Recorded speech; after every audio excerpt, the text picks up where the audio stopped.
মোহাম্মদ হারগিজ না গুফতা তা না গুফতা, জিব্রাইল আসাম না গুফতা তা না গুফতা কিরদেগার।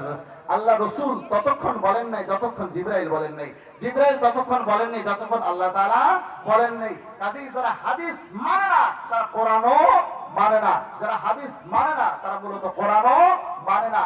যারা হাদিস অস্বীকার করে তারা কাফের কেন, তারা মুসলমান নয় কেন, বিষয়টা একটু বুঝেন। ধরে নিন এটা একটা চিঠি। এখন তো বর্তমান যুগে আমাদের ছেলেরা প্রেম করে আর চিঠিপত্র লেখা লাগে না। আগে প্রেম করতে চিঠি লিখতে হতো, তাই না?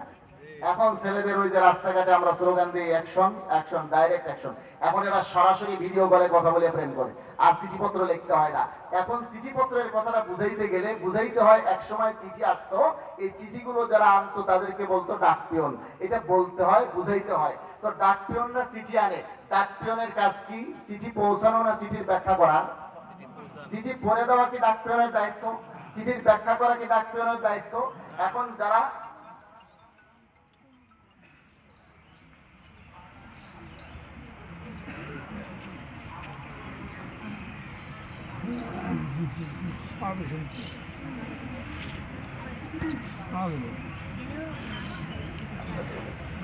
হযরত মাওলানা জুনায়েদ আল হাবিব সাহেব আসতেছেন, উনি ইনশাআল্লাহ তাশরীফ আনবেন, নামাজের পরে উনি আলোচনা করবেন। তো আমরা বসে যাই এখন ইনশাআল্লাহ।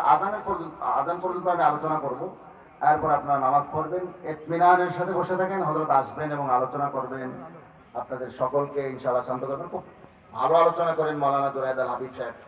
তো ইনশাআল্লাহ শুনবেন হযরতের আলোচনা, আপনারা বসে যান, চুপচাপ বসে থাকেন। এবং গুরুত্বপূর্ণ আলোচনা হচ্ছে এই বিষয়গুলো। আমি আসলে কি বিষয় বলি জানেন?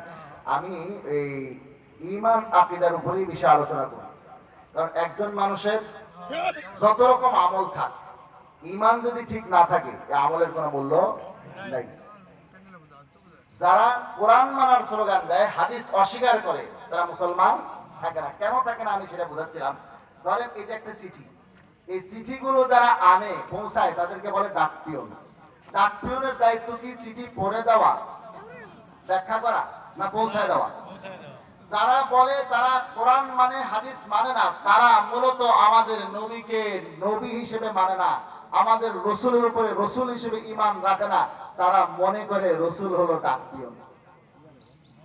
কেউ যদি রসুলের উপরে ডাকপিয়ন হিসেবে ঈমান আনে, রসুল হিসেবে ঈমান না আনে, লা ইলাহা ইল্লাল্লাহু মুহাম্মাদুর রাসূলুল্লাহ কালিমা পড়ার পরেও সে কাফের হবে, মুসলমান থাকবে না।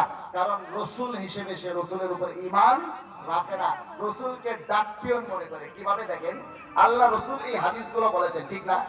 এই হাদিসগুলো কি কোরআনের ব্যাখ্যা? সে বলছে আমি কোরআন মানি হাদিস মানি না, তার মানে আল্লাহ রসুলের দায়িত্ব হলো কোরআন পৌঁছে দেওয়া, ব্যাখ্যা করা আল্লাহ রসুলের দায়িত্ব না।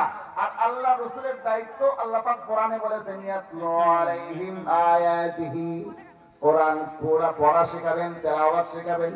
ওয়াইযাক্কিহিম, তাদেরকে কোরআনের নির্দেশ মোতাবেক গুনাহ থেকে পবিত্র করবেন, আখলাক শেখাবেন, চরিত্র শেখাবেন, শিষ্টাচার শেখাবেন। ওয়ায়ুআল্লিমুহুমুল কিতাবা ওয়াল হিকমাহ, কোরআনের ব্যাখ্যা বিশ্লেষণ আহকাম বিধান শেখাবেন, সুন্নাহর বিধান শেখাবেন।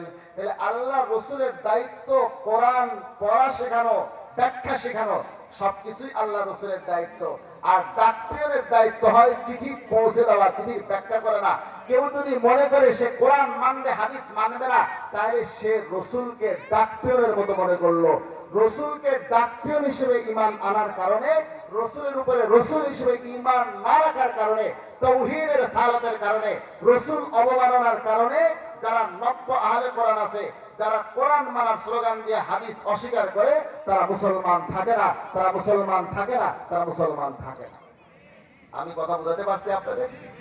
এই যে সিরাতুল মুস্তাকিমের ব্যাখ্যা আমি একটি হাদিস শরীফ পড়েছিলাম, এখান থেকে এইদিকে চলে গেছি।